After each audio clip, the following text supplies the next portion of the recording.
Ça, c'est l'énergie libérée par cette désintégration, en se basant sur les énergies de liaison des noyaux en question. Voilà. Troisième question, ou le quatrième, c'est la quatrième question. On vous demande, alors on va le lire ici ensemble. La masse initiale de l'échantillon radioactif à l'instant de sa réception par un laboratoire spécialisé est M0 égale 50 mg.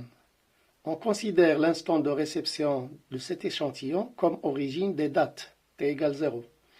La mesure de l'activité de l'échantillon étudié à un instant T1 donne la valeur A1 égale 5,18 10 puissance 11 becquerel. Désintégration par seconde. D'accord? Montrer que T1, l'instant T1 où l'on reçoit l'échantillon, est égal à taux logarithme de Na, nombre d'Avogadro, fois M0, la masse de l'échantillon, sur taux fois M, la masse molaire du cobalt, fois A1, l'activité du cobalt au moment de la réception. Alors on nous donne l'activité A1 et on nous demande la masse M0 et on nous demande de montrer que, montrons que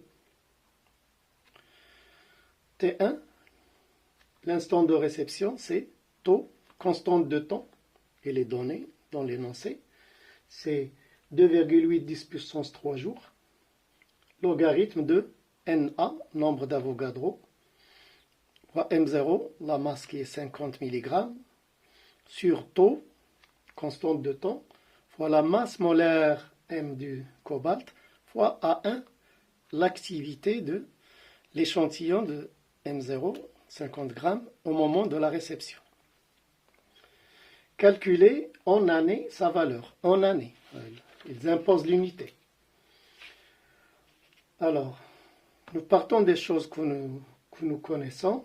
Alors, il nous donne l'activité. Alors, j'écris l'expression de l'activité. A1, c'est A0 exponentielle moins lambda T1. T1 que je veux calculer. C'est-à-dire, c'est égal à lambda N0. A0, c'est lambda N0. Exponentielle moins lambda T1. Voilà. Alors, je calcule N0, le nombre N0, le nombre de noyaux initial, contenu dans la masse M0. Règle de 3, comme on a fait l'autre fois. Et le nombre Na, le nombre d'Avogadro, qui est donné aussi, 6, 0, 2, 10, 23, le nombre que vous connaissez. Ce nombre-là, c'est le nombre de noyaux contenus dans une mole, c'est-à-dire dans la masse molaire M du cobalt. Donc, j'aurai N0 sur Na égale M0 sur M, ou N0 égale M0 sur M fois Na. D'accord? Que je vais remplacer ici. Donc, j'aurai A1 égale lambda M0 Na sur M. Voilà. Exponentielle moins lambda T1. Voilà.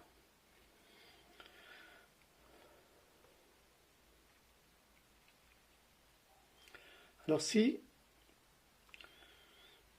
je multiplie par l'inverse de cette expression, c'est-à-dire j'aurai A1 fois grand M divisé par lambda M0 Na, d'accord, égale, alors ici c'est 1, puisque c'est multiplié par l'inverse, c'est exponentielle moins lambda T1. Voilà. Alors je mets le logarithme sur les deux côtés. Logarithme népérien, bien sûr. Alors, ça A1 M sur lambda M0 NA égale, alors si je mets le logarithme ici, ça me donne moins lambda T1. Voilà. Alors n'oublions pas que lambda c'est 1 sur tau, constante de temps. Ou tau c'est 1 sur lambda. Donc ça c'est, on va en avoir besoin ici pour remplacer dans cette expression et dans cette expression. Voilà. Alors,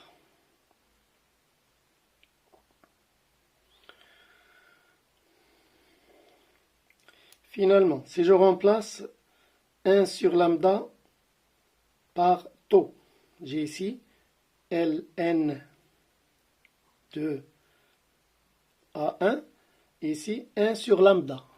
1 sur lambda, d'accord? 1 sur lambda, c'est tau. Et les autres vont rester à leur place. M sur M0 fois NA, nombre d'Avogadro, égale moins lambda T1. Moins lambda, alors moi je ne vais pas laisser lambda, je vais la remplacer par 1 sur tau. Donc, moins lambda T1, c'est moins T1 sur tau. Lambda, c'est 1 sur tau. D'accord? Bien. Alors, je cherche T1. Pas que j'oublie ce que je cherche. Alors, ce signe moins, je vais inverser ce rapport-là, à l'intérieur du logarithme, pour éliminer ce signe moins. C'est-à-dire ln de M0 NA sur tau M1. Voilà. Et ça existe, c'est la même chose que ce que j'ai ici, donc je suis sur le bon chemin, égale plus T1 sur tau. Finalement, j'ai l'expression qu'on m'a demandé, T1 égale tau ln de M0 NA divisé par tau M A1. Et voilà. Voilà ce qu'on a, démonstration de ce qu'on m'a demandé. Alors, pour l'application numérique, il faut faire attention aux unités. Alors, T1 égale tau, c'est donné. Tau, c'est 2,8 10 puissance 3 jours. Mais le résultat est demandé en années. Donc, 2,8 10 puissance 3 jours que je divise par 365,25, puisqu'on m'a donné une année solaire, c'est 365,25 jours. Donc, j'aurai le résultat ici en an, ce qui est demandé. ln de M0. C'est en grammes, en milligrammes, c'est 50 10-3 en grammes. Pourquoi j'utilise le gramme? Parce que la masse molaire ici est en grammes mol moins 1. Donc pour que ça soit homogène, fois 6,023 10 puissance 23, ici 0,2, 10 puissance 23, mol moins 1. Ce qui va se simplifier avec ce gramme mol moins 1. D'accord? Donc il faut bien vérifier les unités pour que ça soit homogène. Il ne faut pas se tromper. Alors ici, le taux, ici, c'est donné en jours, mais j'ai ici l'activité qui est en becquerel, en désintégration par seconde. Donc je suis obligé de convertir le taux ici en seconde. Comme ça, seconde, désintégration par seconde, c'est homogène. D'accord? Donc ici, c'est demandé en années. Donc je transforme en années, mais là, c'est à l'intérieur de la parenthèse. Il faut voir les autres unités. Les autres unités, j'ai ici des intégrations par seconde. Je suis obligé de convertir le taux en seconde. Donc 2,8 83 10 puissance 3 jours. Jour, c'est 24 heures. Et l'heure, c'est 60 minutes. Et la minute, c'est 60 secondes. Ok. Donc là, je suis en secondes. Pour la masse molaire, c'est 60 grammes mol moins 1.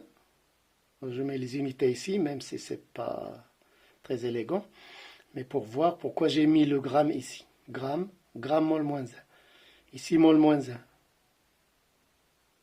Donc, c'est bon. Seconde. Là, l'activité, c'est en désintégration par seconde. Alors 5,18, 10 puissance 11 désintégration par seconde. D'où la nécessité d'utiliser la seconde ici. D'accord? Voilà. Donc là, tout est homogène. Il suffit d'utiliser une bonne calculatrice scientifique. Vous en avez, bien sûr, dans vos téléphones. Donc, ça ne pose pas de problème. Donc, finalement, T1 égale. Mais faites ce calcul, je vous le recommande. Il faut le faire soi-même. Alors, ça va vous donner 10,63 ans. Alors, refaites ce calcul et dites-moi dans les commentaires si c'est le bon résultat ou je me suis trompé. Allez, merci, à la prochaine vidéo.